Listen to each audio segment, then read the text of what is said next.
But she's got a very like practical perspective. It's like, I've got the experience. Yeah. I know what I'm doing. Yeah, but actually that, I think, is more true. I think it's more likely that we're living the same life over and over again than living different lives. Okay, yeah. That sort of, kind of this notion of a account. So, wait, so you think we live like eternally the same lives? So she's already done this shit. So that's kind of great. That's kind of nice to know that, like, even though she's been shitting on plates, as a whole, it worked out pretty good in the past. Exactly. But that also suggests that we have a podcast in every past life. Yeah. Well, I mean, that's assumed. But maybe we don't... Yeah, but I don't think this is as good, like, based on the number of experience we've had. The amount of experience, this should be a little bit better. That's very true. But also, we don't know how many lives we've lived. So, this was the interesting point, because she was like, I've lived many lives, and yet only in 2 of them was she a prostitute, and yet she decided that those 2 is what she would base this life on. Wait, what was she in the other lives? So she didn't specify. But she was like, in 2 of the lives, I've lived many lives, I was a prostitute, and I decided to base that on this. So it's interesting, first of all, that she made that conscious choice. Yeah. Or did she? Or did she? Yeah, that's true. Yeah, let's not go down. Yeah, let's not go down that route. But but also I don't know if it's just because prostitute's quite this, it has a power, like it stands out above things. Yeah. If they say you worked in the raw mail delivery room, and you're right, it's more memorable. It's more memorable, yeah. Right? And I don't know, maybe because raw mail, they don't always have great, delivery or service. Right? So she probably is like. Whereas you don't hear a general like notion of like prostitution. Well, actually, yeah, you do. You do, exactly. That's what I'm saying. No.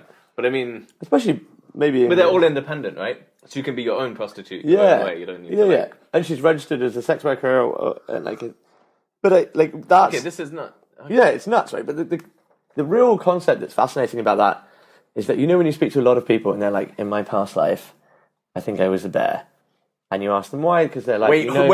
This is another story. Okay, I've never met anybody who was a bear in their past life. Okay, but it's just an example. They'd be like, I think I'm a bear in my past life. And I'm like, why? And they're like, because I like the outdoors in this life. I like water. I'm hairy.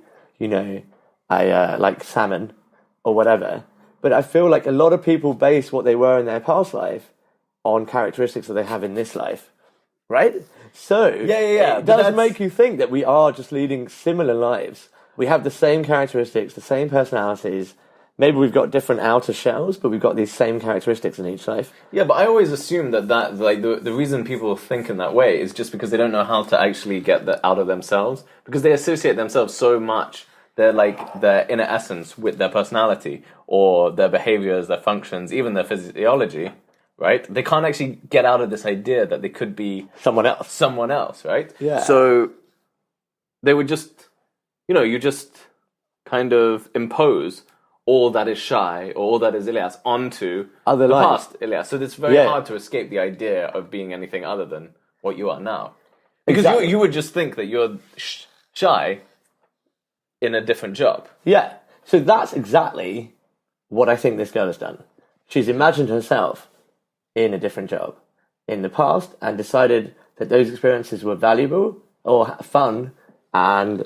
wanted to bring that into this life. Yeah. But she's done the past life regression and did she actually see herself having this fun? Yeah. Well, she saw herself as a snapshot of the prostitute's life and it seemed enjoyable. Yeah. The snapshot wasn't the shit. No. Okay. No. Yeah. Yeah. Well, I don't know. I think that seems like a pretty... Wait, what age did she do? Has she done lots of... when did she do her past life regression? 24. 24. She'd done at uni. She did biomedical science. Oh my god! Yeah, amazing. And she wanted to be a research scientist, and then she was like struggling with the PhD choices and whatever, and decided to do this past life regression, and decided to become a prostitute. Oh, but that adds another layer because it's not like she's struggling to put herself through college or something like that. She's graduated. And I think that's why this story was so fascinating. I think we've over romanticized the idea of prostitution in our heads. Or under-romanticized. Yeah, well, there's always, we're always like, oh my god, maybe she had a tough life. Or maybe or maybe this. Maybe they've been trafficked or whatever. So it's really refreshing to hear someone who'd actively chosen to be a high-class prostitute. And I think that must be more common than we think. Yeah, for sure. And I think that's like, it's not really nice the way we like look on prostitution. Yeah. This is crazy. But so do you think? So if you did past-life regression now, would you change your whole life according to your past life? So this is where this podcast is going, right? We need to now go and do a past-life regression. Well, of course. Yeah, obviously, and then. But wait, what happens if in a past-life regression we go back and all it shows us is us doing past-life regression? Okay. And then. Okay. Would you just keep going down this rabbit hole? Okay. Well, I think the big thing is, would you be concerned if I didn't appear in your past-life regression? Of course. And you didn't appear in mine. Like, do you feel like we've known each other? I'd be furious. I'd just walk out. I'd just say, this is not past-life regression. This has nothing to do with me. You're looking at somebody else's life. Fuck off. Next, you're going to tell me to become a prostitute. Yeah, but do you remember in I think it's Afterlife or Dreams maybe, where we're talking about how, you know, some people play small roles in your life and then they play a big role in your next life and then a small role, or maybe people are destined to play the same role in each life or whatever. So it would be interesting to see if you don't pop up in my past life regression. Oh, so this is the small role? Yeah. Wait, what the shit's happening this shit? Yeah. That's what's happening in the past life. No, so maybe I wouldn't pop up, but I would be like, you know, we said we might have just bumped into each other on the tube. Yeah, exactly. Right. So I do think, though, if I looked into my past life and I'd seen a recurring theme, like, you know, if I'd always had 3 kids, or if, assuming I was human in these lives or whatever, or if I'd always had the same job, I would maybe draw a detachment to that and change my current life as a result of that. But you wouldn't say like, okay, so I've already done that, let's do something different. I think that's more consistent with your personality. It is, but then there's also something consistent about, you know, repetition leading to enlightenment. And but you say this, but you have complete disregard for it. I do have complete disregard for it, but maybe if I've done something 5 times in a row and I've seen happiness in that, and I'm already happy right now, maybe I am just living the same life. Maybe I need confirmation of that. Yeah. It just kind of seems strange that you would be like a pharmacist / podcaster. Yeah. Tinder aficionado. But what about you? If I throw that same question back to you? I would probably just have an existential crisis, like I did it, like I always do in my past life. What's the point of doing a past life regression? You're gonna have a. I'm just gonna be like, oh shit. You have an existential crisis on the way to the regression. Well, yeah, of course. Well, past life regression. Well, I mean, I guess it's also hard to say. Like, what are we doing? Like what is? Like right now? Like, what are you saying? Wait, so I know somebody who actually has done what actually remembers being born. Yeah. Wait, what? Sorry, I don't know why I said yeah. That doesn't make any sense. Yeah, that makes no sense. She actually remembers being born. She remembers choosing her parents. I don't think she's actually done past life regression or something. And she chose the body and the family that she wanted to go into. That is insane. That is insane. I've never heard that before. Just as I never heard this, you know, choosing a job based on your past life regression. But I've never heard that before. This is kind of nuts as well. Like, I just chose it. Like, it just felt right. Just like, I wanted these things. And what's interesting is was it a good decision? Does it still feel right now? Yeah, well, she said there was no choice. So she didn't choose it. It was like a choice that there was no choice. Oh shit, like, you know, life. Like life. Like, you know, it was like intuitive, right? So she got to choose, but she didn't actually get to choose. Yeah, well, there was no other choice. No, there were, but there was no other, like, true choice. Okay, no, I know what you mean. You know what it's like when cereal was on offer, and you just have to get the one that's on offer. Yeah, exactly. Yeah. Exactly. That's the best analogy I've ever heard of all of life, right? It's completely irrelevant what you like. Exactly. You have to get the one on offer, right? Exactly. But it also, I think maybe if you're not Indian, that changes a bit. Yeah. But also, okay, so but then that gets a little bit complicated. When there's 3 for 2... Sorry, it was already complicated. Oh, right, okay. Right, does it depend on the offer? Yeah. Like, half price, obviously. Yeah, no, but 3 for 2 means you're actually just buying excess. Yeah. You don't want excess. Exactly, so then you don't go for the offer. Yeah, that's true. But then what do you do? Unless you're a Jew. then you want excess. You're very racist. I'm very racist. This episode. What's happening? Obviously, we love every kind of race. Yeah, but we don't know that. We need to go into our past lives and see if we do actually love every kind of race. Because I think that would be really interesting. Do you think we're Indian in every race? Yeah, but okay, what happens if you were like a Nazi in your past life? What would you like? How would you deal with that? How would I deal with that? So, okay, so this is assuming I only have one past life, right? I feel like if I have 10 past lives and in one of them I'm a Nazi, I'm just going to focus on the other 9. I'm not going to focus too much on that Nazi life. No, but that's not true. Okay, maybe you will. Yeah, exactly. It depends what the other thing, because what stands out is if the one of your lives was you worked in Sainsbury's, the other one was you worked in Tesco, the other one was you worked in Waitrose.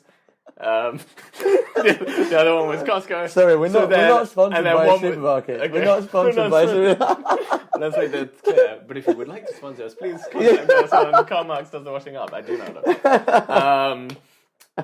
But yeah, and then it's like, oh yeah, also you're a Nazi. I feel like the Nazi would step out. that would probably that would be like catch you off guard. You wouldn't be like, oh yeah, Waitrose is nice. I should definitely work there. Sometimes I feel like it's like going on holiday when you go to Waitrose. It's just like a shitty holiday. Maybe like Blackpool. Yeah. No, you'll be like, fuck, I was a Nazi, man. Yeah, but okay, fine. But then maybe I would try really hard to not be a Nazi in this life. I work in the supermarket. Obviously, I work in the supermarket. I try really hard not to be a Nazi. So okay, fine.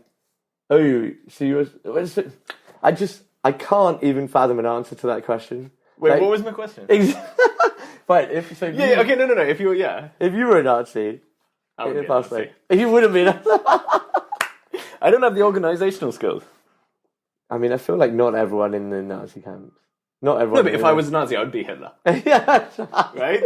Forgot about the grandiose delusions. I'm not working under anybody. I'm still Indian. Right? So actually, so that's the annoying thing as well. So why do we assume that we're always human in past lives? Yeah, this is the thing. Well, yeah, I've never seen like Nazi squirrels like either, but so that's interesting. So if you were a squirrel in your past life, would you have a newfound respect for squirrels? Would that lead you to stop eating meat if you were a chicken in a past life or something? Well, I know people who, I know what people. Wait, I know a lot of strange people. No, but like eccentrics. I know someone who has real affinity towards rabbits because they were a rabbit in the past life. So that's interesting because I don't actually know what I have a real affinity towards. Yourself, me.